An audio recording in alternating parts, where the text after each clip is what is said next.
Hey there, welcome back. So this lesson is going to be very quick. We're just talking about two tags, the div tag and the span tag.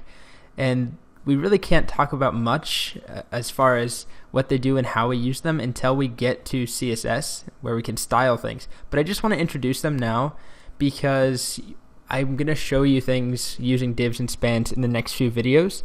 And I didn't do a great job actually of explaining it in the first draft of this course, so I went back and added this in after the fact, after the course was published. I saw a few questions that I noticed maybe I could clear up if I just did a better job explaining divs earlier on.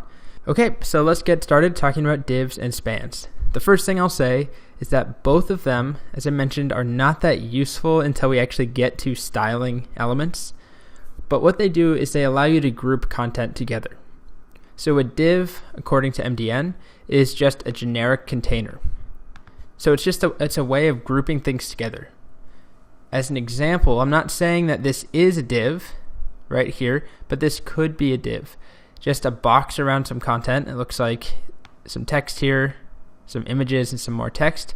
To group that all together and give it a big border, or give it a background, you could do that with a div.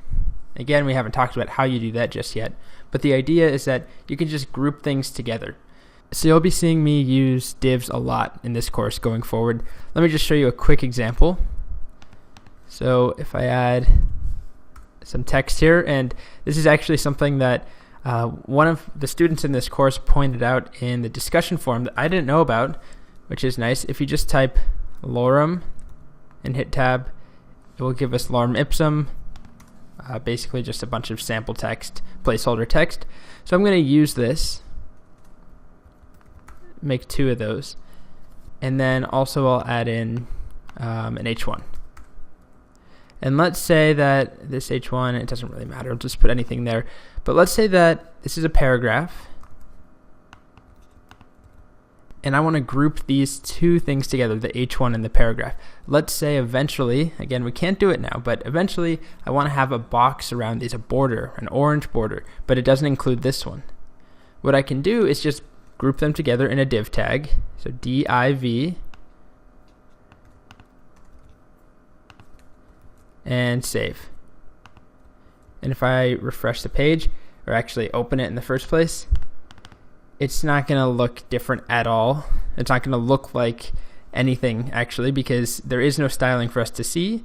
All that's happened is that these two things are now grouped in a container, just a generic box, a container to hold them together that we can then go style later. So if I gave that div a background, if I made it have a yellow background, that yellow background would go roughly around this, but it wouldn't include any of this second paragraph. So that's a div. A span, on the other hand, is also a generic container, but there's a key difference. So let me start with an example here. Let's say I wanted to highlight some of these words right here. Ipsum dolo, whatever. I want to make this yellow rather than black. So the rest of the text is black, but I want to highlight this as yellow and make the font bigger or something. Again, we don't know how to do that yet. But the idea is I would need a tag around this. And if I put a div right there, which is a generic container, and I save and refresh,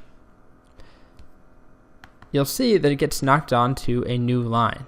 And that's because a div is a block level element. So that means that it takes up its own line, just like a paragraph does. When you add a paragraph in, everything after that paragraph is pushed down to a new line. So a div is a block level generic container.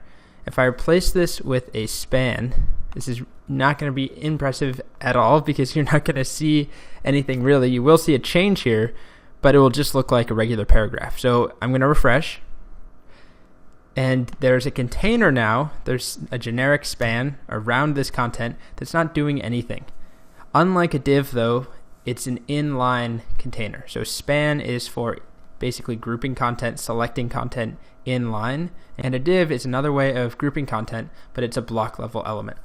So I know this is a little bit theoretical at this point, or it's kind of hard to understand the utility of, but very soon when we get into CSS, we'll be able to say something like, go find that span I added in and make it 15-point font and yellow.